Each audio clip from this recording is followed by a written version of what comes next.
Todos, muchas gracias a los organizadores por la invitación. Mi nombre es Edgar Carnero Content y yo soy neurólogo en el Hospital Alemán en Buenos Aires, Argentina.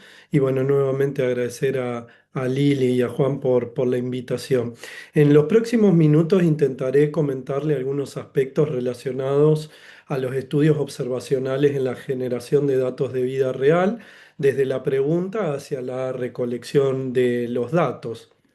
Estos son mis conflictos de interés, que no tengo ningún conflicto de interés relacionado a esta presentación, y un poco los objetivos que tenemos para discutir en los próximos minutos tienen que ver con discutir los estudios observacionales y los estudios de vida real, cómo son los diseños observacionales, cómo se hace una pregunta de investigación relevante, factible y efectiva, y cuáles son los sesgos más importantes y las medidas de efecto más importantes que debemos conocer, incluso básicas para interpretar un estudio observacional, qué se puede concluir y qué no en los estudios observacionales para posteriormente concluir y hacer foco en las cuestiones que tienen que ver con nuestra región en Latinoamérica. ¿Qué es la investigación clínica? Bueno, básicamente parte de una pregunta médica o de un problema de salud. Es decir, nosotros tenemos una duda en el pie de la cama del paciente o una duda en el consultorio y esto se traduce a justamente que esta duda existe una brecha en la literatura para responder esta duda que nosotros tenemos. Entonces, a partir de ahí nos preguntamos algo y esa pregunta que nos hacemos, mediante todo un método estructurado, un método científico, podemos intentar generar evidencia. Esta evidencia de la vida real puede ser evidencia basada en el diagnóstico, en el tratamiento, en la prevención, y esto puede conectar o debe conectar la práctica clínica con la ciencia. O sea, la investigación es el puente entre la duda que nosotros tenemos en el consultorio o en el pie de la cama del paciente y la respuesta científica que nosotros obtenemos a partir de una metodología de investigación para responder esa pregunta, y el objetivo final siempre es mejorar el cuidado y la atención de nuestros pacientes. ¿Cuál es la importancia? Bueno, obviamente la toma de decisiones hoy en nuestra práctica clínica se basa a partir de la medicina basada en evidencia. Obviamente que la investigación clínica es válida y valida todas las observaciones que nosotros tenemos en el consultorio, y que si utilizamos un criterio determinado y estructurado y una metodología de investigación, podemos lograr contestar la pregunta de investigación y justamente mejorar el cuidado de los pacientes, contribuye a la generación de guías, de consensos, de hablar el mismo idioma entre un grupo de colegas en una región determinada o a nivel global, e impacta desde ya en la atención y la calidad de atención de nuestros pacientes. Si uno tiene que a grandes rasgos describir cómo están dispuestos los diseños de investigación, sabemos que a grandes rasgos existen diseños descriptivos y analíticos.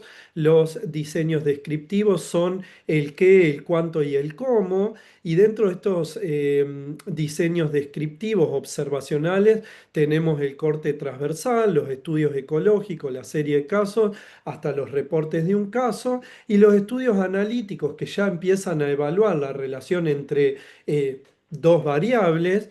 Tenemos los observacionales de corte transversal, casos y controles y de cohorte, y los experimentales, que son los ensayos clínicos o los cuasi experimentales, que es el antes y el después o la serie de tiempo. Sin ningún lugar a dudas que el diseño va a depender definitivamente de la pregunta de investigación que nos hagamos al inicio de justamente el estudio. Los estudios descriptivos describen en cómo son los pacientes o cómo se distribuye una enfermedad, no busca una relación causal y solo se limitan a cuantificar, a categorizar, a reportar, a describir.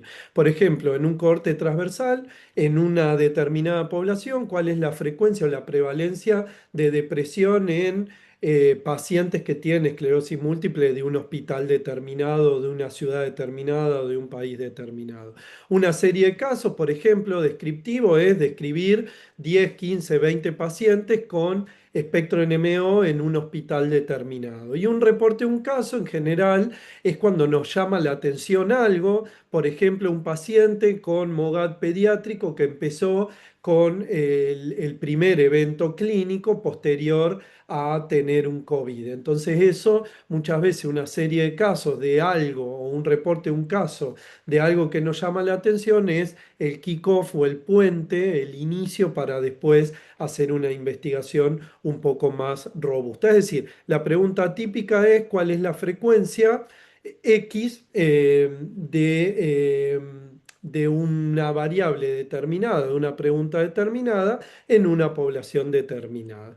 Los estudios analíticos, en cambio, analizan asociaciones entre variables, es decir, entre la exposición y el desenlace, es decir, el outcome, el resultado. Acá sí buscan una relación causa-efecto, aunque no siempre la prueban de forma definitiva. Se incluyen controles o comparaciones, como decía, por la base del estudio analítico. Y acá contamos, por ejemplo, con casos y controles. Una pregunta, por ejemplo, puede ser si la exposición al virus Epstein-Barr es más frecuente en pacientes con esclerosis múltiple en comparación a controles sanos, o, por ejemplo, en un estudio de cohorte, en un seguimiento a largo plazo, por ejemplo, a 5 años, si las recaídas en MOGAD son iguales para los pacientes que están bajo un tratamiento inmunosupresor versus los que no están bajo un tratamiento inmunosupresor, y, por ejemplo, el corte transversal en la asociación entre fatiga y calidad de vida, por ejemplo, en los pacientes con esclerosis múltiple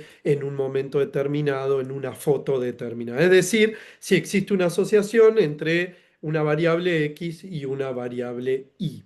Los cuasi experimentales, que no me voy a detener en esto, es evaluar el efecto de una intervención, pero sin una aleatorización. Y esto básicamente es cuando no se puede hacer un estudio clínico randomizado controlado, doble ciego contra placebo. Se usan estos diseños de antes y después o serie de tiempo. O sea, ¿qué pasa en los pacientes antes y después de una intervención, aunque no haya una aleatorización como si existe en un estudio clínico randomizado controlado? Entonces, obviamente, a partir de todo esto empieza a surgir el concepto de los estudios de evidencia del mundo o de la vida real, que básicamente hoy en día son ampliamente utilizados por aquellos que desarrollan productos médicos o quienes estudian o entregan o son pagadores de estos productos médicos y básicamente utilizan múltiples fuentes de variables o de resultados o de potenciales resultados para poder responder una pregunta de investigación. Por ejemplo, pueden utilizar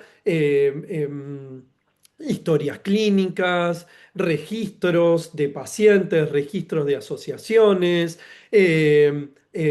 aplicaciones de celulares, etcétera, etcétera. Es decir, múltiples fuentes que tienen variables y que pueden ayudar a responder una pregunta de investigación son utilizadas para justamente tener una mejor validez externa de los datos que vienen muchas veces de los estudios controlados doble ciegos donde tienen una muy buena validez interna. Y hoy en día los entes regulatorios FDA, EMA, empiezan a requerir la información de todo lo que viene por fuera de los clinical trial, es decir, de la evidencia de vida real, que no es solo una gran cantidad de datos, sino es que es la integración de múltiples fuentes de datos que se pueden integrar y que uno, si hace una pregunta de investigación efectiva, puede responder esta pregunta a partir de todas estas fuentes de datos que se obtienen por fuera de los clinical trials. Y, por ejemplo, acá tienen registros, estudios observacionales prospectivos, datos administrativos, encuestas de salud, historias clínicas, que todo esto obviamente van a tener bastantes ventajas, aunque también van a tener limitaciones, pero que hoy empezamos a ver que estos estudios de vida real, que son observacionales, que son no intervencionistas, que básicamente lo que tienen como objetivo primario en general es evaluar la efectividad, la seguridad, la farmacoeconomía, por ejemplo, de una intervención, sin ningún lugar a dudas las características de una población determinada, de una enfermedad determinada, las características sociodemográficas, clínicas, imagenológicas o de tratamiento o de manejo que tenemos en un lugar determinado. Obviamente que todo esto en general no existe, obviamente, aleatorización, no hay comparadores, no hay randomización, pero tiene como algo beneficioso desde ya que tiene un bajo costo, que es relevante para la práctica clínica porque obviamente esto sirve y cada vez, como les decía, los entes regulatorios empiezan a pedir más de estos datos. Y sin ningún lugar a dudas, los pagadores cada vez están pidiendo más estos datos porque tienen una validez muy importante desde el punto de vista de generalizar los datos que muchas veces en los clinical trials son muy homogéneos y nosotros en la práctica clínica nos encontramos con datos muy heterogéneos. Y sin ningún lugar a dudas, no solo es importante aquellas variables que vienen de la historia clínica, de lo que nosotros vemos en los pacientes y que obtenemos los médicos, sino que hoy cada vez también se ponen más de manifiesto el trabajar con y el aporte del paciente. Hoy existen lo que se llaman Patient Reported Outcomes, que son los resultados reportados por los pacientes y los instrumentos de medición que se utilizan para esto y que justamente son hoy ya se empiezan a medir en algunos clinical trials como medidas secundarias o terciarias, por ejemplo, de calidad de vida, de dolor, de fatiga, de espasticidad, de sueño, etcétera, etcétera. Sin ningún lugar a dudas existen, como les decía, múltiples fuentes de recolección de datos. Por ejemplo, en Argentina hoy existe un sistema de recolección de datos, un registro no mandatorio, no obligatorio en la Argentina, pero que donde varios médicos en Argentina aportamos datos a este registro de forma longitudinal, es decir, en el tiempo, cada 3 a 6 meses vamos cargando los datos, así como existe un dataset mínimo, que son los datos mínimos que tenemos que completar y que estos datos mínimos, a partir de que van surgiendo nuevas preguntas de investigación, se van generando nuevas variables que van a ir a responder esa pregunta de investigación que tal vez no se pueda responder con los datos mínimos que tiene el registro, pero esto es algo muy importante, registrar los datos, que estos datos sean de calidad y que nosotros lo podamos ir siguiendo a lo largo del tiempo e ir haciendo controles de calidad de los datos a lo largo del tiempo se torna muy importante. Y esto ha llevado a que múltiples pacientes en Argentina, cerca de 5.000 pacientes con NMO, MOGAD o esclerosis múltiple estén bajo seguimiento, más de 60 médicos, más de 45 centros, donde esto ha llevado a la publicación de más de 30 papers y más de 45 proyectos que están en curso y que han sido publicados a modo de póster en diferentes congresos internacionales. Como yo les decía, los estudios de vida real, obviamente existen múltiples factores que pueden afectar la calidad de los estudios observacionales de vida real y por esa razón obviamente es fundamental evaluar la calidad de los datos, es decir, detallarlos el tratamiento y cuál es el desenlace primario para que sea adecuadamente medido y recolectado. A partir de eso, describir y definir bien cuáles son los outcomes primarios y si estos outcomes primarios son apropiados y son adecuadamente medidos, objetivamente medidos. Siempre hay que tener en consideración los confundidores y si bien sabemos que existen algunos confundidores, así como también algunos sesgos relacionados a estos estudios, esto no es algo negativo, sino justamente hay que tenerlos en consideración para justamente ajustarlos por diferentes métodos estadísticos, y esto siempre debe ser puesto de manifiesto en el paper, es decir, en el manuscrito. Acá la idea no es que este tipo de estudios no tengan sesgo o no tengan confundidores, sino tratar de medirlos, de ajustarlos y de comunicarlos dentro del manuscrito para justamente que el lector sepa y sea transparente y coherente lo que estamos manifestando como resultado final. Los análisis de sensibilidad son usados obviamente para exponer los confundidores residuales. Métodos estadísticos reducen, como les decía, los sesgos y deben ser apropiadamente utilizados. Por eso es muy importante también siempre estar y trabajar en contacto íntimo con los estadistólogos, con los metodólogos, y obviamente todo esto debe ser reconocido y discutido, como les decía, en la limitación de los estudios. Es decir, la calidad y controlar cada una de las variables es sumamente importante en los estudios de vida real, y estos estudios van a depender justamente de que estas variables sean reconocidas, sean adecuadamente tomadas, medidas, y si existe alguna limitación debe ser puesta de manifiesto en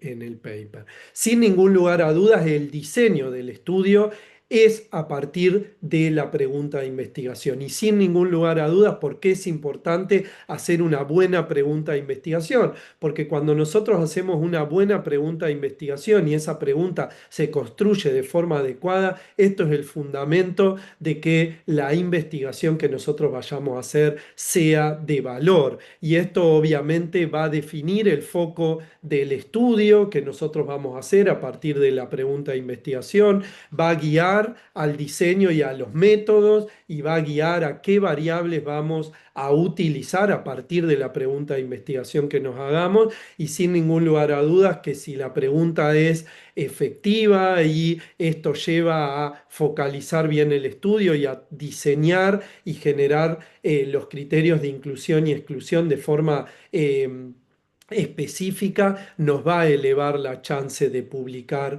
nuestros resultados en revistas que tengan alto impacto. Entonces, ¿cómo elegimos la pregunta de investigación? Debemos ver el área de interés, debemos ver que esto sea factible, siempre tenemos que apoyarnos en un mentor que nos vaya guiando a lo largo del tiempo. Y sin ningún lugar a dudas, seguramente nuestra pregunta de investigación va a tener una exposición, va a haber medidas de asociación para obtener un resultado, es decir, para ver el outcome, y seguramente vamos a evaluar pacientes expuestos y no expuestos y vamos a cruzar los datos para obtener información válida de esta pregunta de investigación. ¿Cuáles son los triggers, es decir, los desencadenantes de una pregunta de investigación clínica? Bueno, la incertidumbre clínica, por ejemplo, cuando las recaídas son más frecuentemente vistas en los pacientes con MOGAD, por ejemplo, en pacientes pediátricos, en pacientes adultos, o al inicio o los primeros 3 años, o después de los 5 años, si es más frecuente, por ejemplo, en junio, en diciembre, en una temporada, en verano, en invierno, por ejemplo. La ausencia de datos locales puede ser un disparador para hacer una pregunta de investigación, por ejemplo, desenlaces de embarazo en pacientes con NMO en Latinoamérica, porque no hay grandes datos respecto de eso. Casos únicos, por ejemplo, que nos permitan a partir de algo que es relativamente raro ser el puntapié inicial para después, a partir de esa observación, tratar de mejorar y empezar a evaluar con un grupo multicéntrico una serie de casos o un estudio de cohorte que puede ser retrospectivo o prospectivo. Y obviamente, sin ningún lugar a dudas, los retos específicos relacionados a los recursos, a las limitaciones limitaciones que nosotros tenemos a nivel regional. Sin duda, identificar el problema y la necesidad insatisfecha se vuelve fundamental en nuestro medio. Este es un estudio que fue liderado por Juan Ignacio Rojas, donde se definieron los criterios, donde se siguió una metodología de investigación, donde se plantearon múltiples preguntas de investigación que para esclerosis múltiple en un grupo de colegas médicos en Latinoamérica, donde se planteaba cuáles eran los problemas que todavía no estaban resueltos y eran de alto impacto para la región, y a partir de ahí, por una serie de rondas y de estudios metodológicos o de digamos, ciertos análisis estadísticos, se llegó a unir las preguntas más importantes o de prioridad para nuestra región, como ustedes pueden ver ahí. Sin ningún lugar a dudas, existen elementos para que la pregunta de investigación sea fuerte. Esta es una regla mnemotécnica que se llama FINER o FINER, que básicamente es que sea factible. Digamos, digamos, cuán factible es o responder con los recursos que nosotros tenemos una pregunta determinada, cuán interesante o la pregunta debe ser interesante, no solo para los médicos, sino también para el cuidado de los pacientes. Tiene que ser novedosa, es decir, tiene que completar una brecha en la literatura actual, tiene que ser ética, obviamente, para evitar cualquier daño o para evitar cualquier riesgo innecesario, y obviamente tiene que ser relevante para la práctica clínica. Y a partir de esto, obviamente existe un ejemplo del formato PICO, que es población, intervención, comparación y outcome. Por dar un ejemplo, si nosotros tenemos que hacer una pregunta de investigación, la población puede ser adultos con MOGAD recurrente, es decir, que tuvieron, por ejemplo, una recaída, al menos dos recaídas separadas por un mes de diferencia. La intervención puede ser las gamma globulinas endovenosas mensuales, la comparación, por ejemplo, compararlo con otro inmunosupresor como puede ser azatioprina, y el outcome, la reducción de la tasa anualizada de recaídas a los 12 meses. Entonces, con esto nosotros podemos hacer la pregunta de investigación para que sea efectiva. Y aparte nos podemos apoyar en el método Finder, es decir, en la forma de la pregunta de investigación, para justamente ver de qué tipo vamos a llevar a cabo el diseño de nuestra investigación, si el diseño va a ser descriptivo, si va a ser analítico, observacional, si va a ser intervencionista, la intervención o la exposición de interés, la naturaleza de la comparación, contra qué lo vamos a comparar, la duración en el seguimiento, el outcome, el endpoint, es decir, el punto final, cuál va a ser el desenlace para justamente ser medido de forma adecuada y cuál es el resultado que yo espero. Entonces, siguiendo esto, por ejemplo, para la pregunta pico que les di de ejemplo recientemente, fíjense, el Finder sería la forma, un estudio observacional, la intervención va a ser las inmunoglobulinas de forma mensual, la naturaleza de la comparación, lo vamos a comparar, por ejemplo, contra azatioprina, la duración del estudio a 12 meses, el endpoint es evaluar la tasa anualizada de recaídas, y lo que yo espero como resultado, por ejemplo, es que las gamma globulinas disminuyan la tasa anualizada de recaídas comparado, por ejemplo, a azatioprina. Eso sería una pregunta de investigación efectiva. O sea, nosotros lo hacemos mediante el formato PICO y nos apoyamos sobre el formato Finder para hacer una buena metodología de investigación. Pero si nosotros tenemos que ir a la práctica, nosotros la pregunta de investigación, obviamente nos planteamos una hipótesis de estudio, una hipótesis nula, una hipótesis alternativa, y a partir de ahí surge el diseño de la investigación. Entonces, ¿cuáles son los tres elementos que no deberían olvidarse en la pregunta de investigación.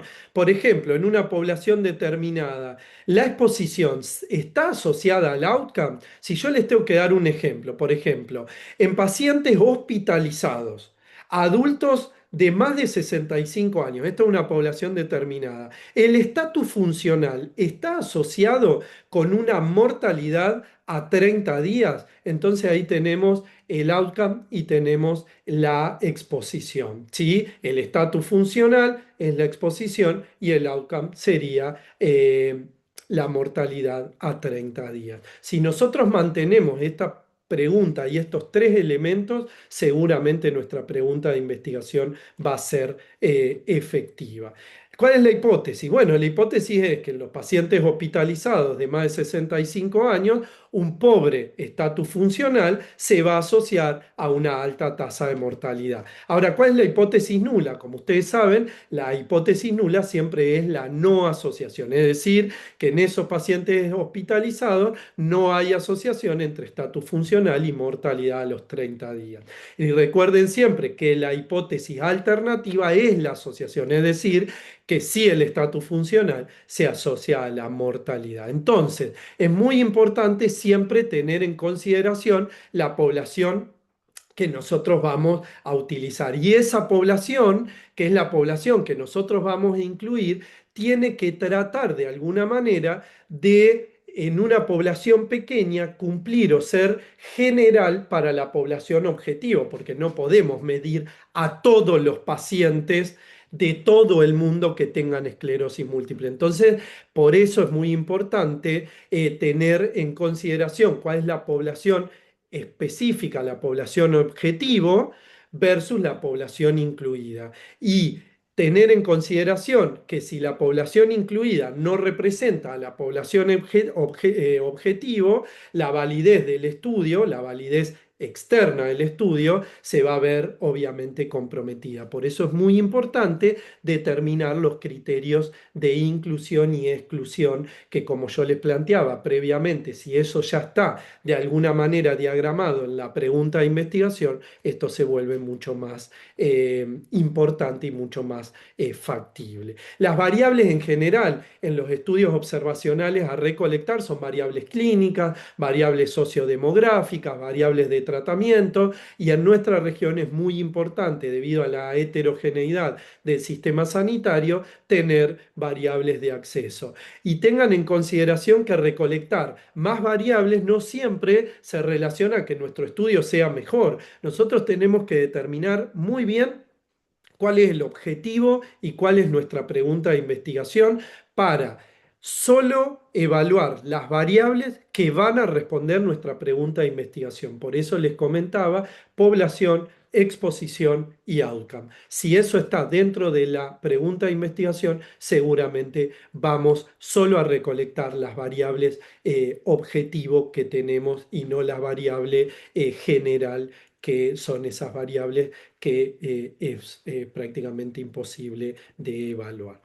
Pero siempre que nosotros tengamos estas variables y que evaluemos variables, no vamos a encontrar con confundidores. Es decir, nuestro resultado puede estar limitado por confundidores. Seguramente la edad, el sexo son confundidores o de los confundidores más frecuentes, y básicamente siempre estos confundidores deben ser tenidos en cuenta porque obviamente el resultado puede estar traccionado por estos confundidores. Por lo tanto, el resultado puede ser no verdadero si nosotros no evaluamos los confundidores, no evaluamos los sesgos y justamente no los analizamos para tratar de reducir al máximo estos confundidores en los análisis estadísticos que nos permiten obtener los resultados. ¿Cuáles son los sesgos más frecuentes que nosotros tenemos en los estudios de vida real? Bueno, por ejemplo, los sesgos de selección, donde los pacientes incluidos no representan a toda la población que yo realmente quiero estudiar. Por ejemplo, yo hago un estudio en un centro de referencia, para espectro NMO y probablemente yo en un centro de referencia tenga mucha más cantidad de pacientes más graves, con mayor carga inflamatoria, que en un centro de no referencia o en un centro periférico donde los pacientes van a hacer su primera observación o su primera consulta. Entonces los resultados no van a ser generales para todos los centros. Entonces esto es algo importante. ¿Cómo se puede manejar esto? Haciendo inclusión consecutiva, haciendo estudios multicéntricos, no solo de hospitales de referencia, sino también de hospitales de no referencia y definir obviamente muy bien los criterios de inclusión y de exclusión.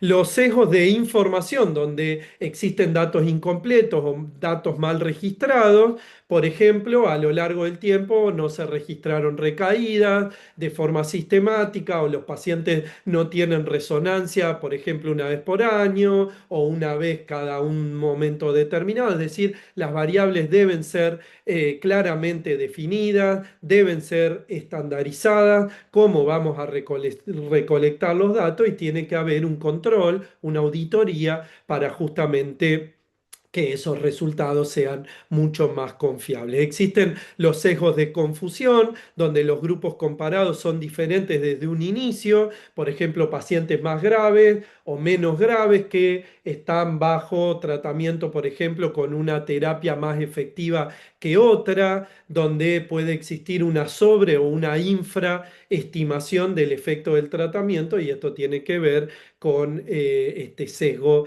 de confusión. Obviamente, cómo se pueden analizar que ambas poblaciones tengan la misma línea de base con respecto a la discapacidad, por ejemplo, a el efecto inflamatorio que tiene la enfermedad, haciendo ajustes estadísticos como puede ser el propensity score. Y por otro lado, el sesgo de tiempo, donde se asigna mal el tiempo previo al tratamiento. Es decir, por ahí hay pacientes que ya vienen hace 6 meses con un tratamiento determinado y en el estudio se empieza a evaluar el tratamiento, por ejemplo, en junio. Y el paciente venía con la medicación desde enero, es decir, ya llevaba 6 meses previo con el tratamiento. Entonces, esto es muy importante porque hay que definir correctamente cuál es el tiempo cero y a partir de ahí iniciar el seguimiento de estos pacientes. Y para ir terminando, las medidas de efecto en los estudios clínicos tienen que ver con el riesgo, la probabilidad de que un evento ocurra. Por ejemplo, si uno dice del 20% para un ejemplo determinado en pacientes con esclerosis múltiple que recaen en un año, entonces nosotros eso es bien, bien intuitivo. El riesgo es del 20%, o sea, el paciente tiene un 20% al año de recaer como un riesgo. El riesgo relativo compara el riesgo entre dos grupos, el expuesto versus el no expuesto.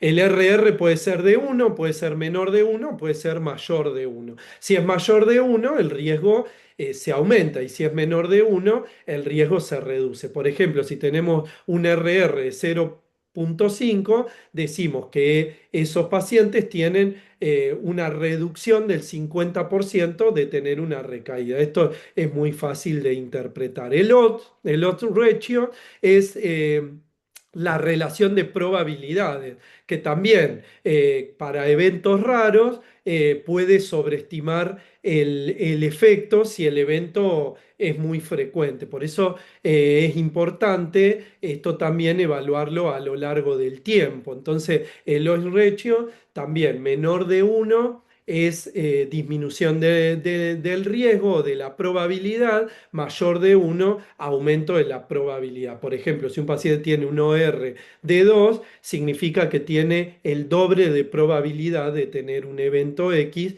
en ese contexto determinado. Fundamentalmente, esto es muy común de observar en los estudios retrospectivos de cohorte, por ejemplo. El hazard es similar al odds, pero se compara el riesgo a lo largo del tiempo. Esto por ahí es una de las medidas de efecto que más frecuentemente nosotros vemos en la práctica clínica cuando evaluamos los estudios observacionales. Por ejemplo, tener más de uno significa que el riesgo es mayor, tener menos de uno que el riesgo es menor. Es decir, si uno tiene un hazard de 0,4 significa que la reducción del riesgo es del 60% de tener un evento X a lo largo del tiempo. ¿Sí? Básicamente eso es las medidas de efecto tal vez más importantes. Para darle un ejemplo, este es un estudio que evalúa las terapias nuevas para el espectro NMO versus las terapias tradicionales en una cohorte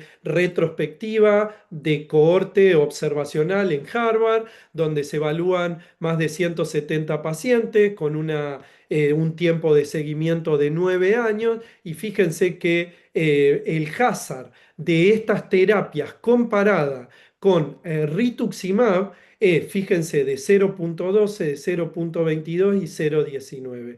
Esto significa que los inhibidores del complemento, por ejemplo, tienen una reducción del riesgo de tener una recaída ahora a los 5 años de un 88% comparado, por ejemplo, a rituximab. ¿Sí? Eso es lo que nos está comentando este estudio. ¿Y uno cómo lo puede ver? Al hazard, justamente en estos estudios en estos plots, donde nosotros vemos que uno no hay riesgo, y fíjense, por ejemplo, para inebilizumab, para satralizumab y para los inhibidores del complemento está por debajo de uno, significa que estos tratamientos reducen el riesgo comparado con los tratamientos tradicionales en el espectro NMO.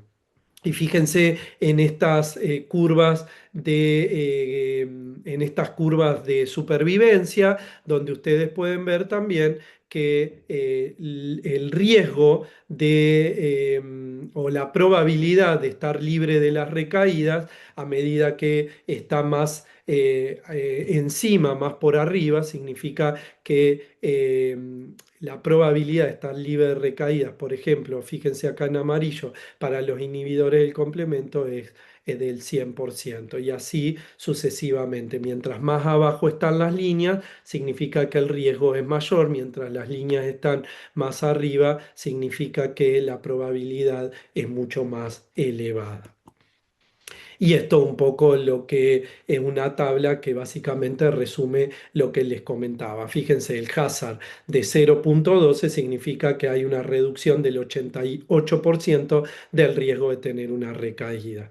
Y lo mismo ocurre 0,19 o 0,22, es decir, 0,22 el 78%, 0,19 81% de disminución del riesgo. Si en la tasa no hay esa recaída, uno tiene, por ejemplo, 0,34, significa que de rituximab y de azatioprina, fíjense, para azatioprina significa que existe 4 veces más riesgo de tener recaídas con azatioprina que con las drogas nuevas, por ejemplo. Si la tasa no es esa recaída es cero, significa que el paciente durante el tiempo de seguimiento no hay recaídas determinadas en este contexto. Probabilidad libre de tener una recaída, estas curvas de supervivencia que yo les decía, fíjense, a 5 años, rituximab es casi un 70% y los anticomplementos son del 100%. Es decir,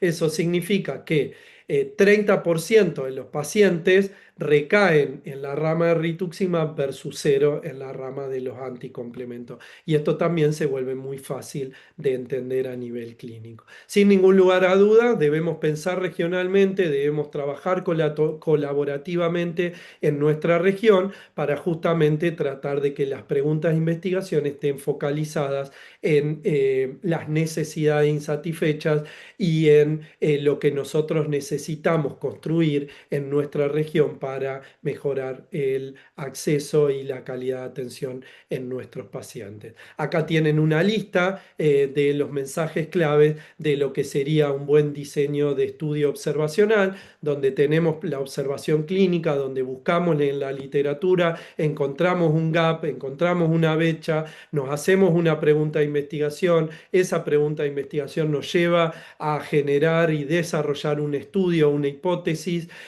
nos vamos a apoyar en un mentor, nos vamos a apoyar en un experto, vamos a hacer el diseño del estudio, vamos a considerar los problemas estadísticos, los sesgos, los confundidores, los tamaños muestrales, vamos a escribir un protocolo, vamos a obtener los permisos desde los comités de éticas institucionales, vamos a coleccionar los datos dependiendo de la pregunta de investigación y los criterios de inclusión y exclusión, vamos a analizar los datos y posteriormente los vamos a publicar. Bueno, muchas gracias por su atención.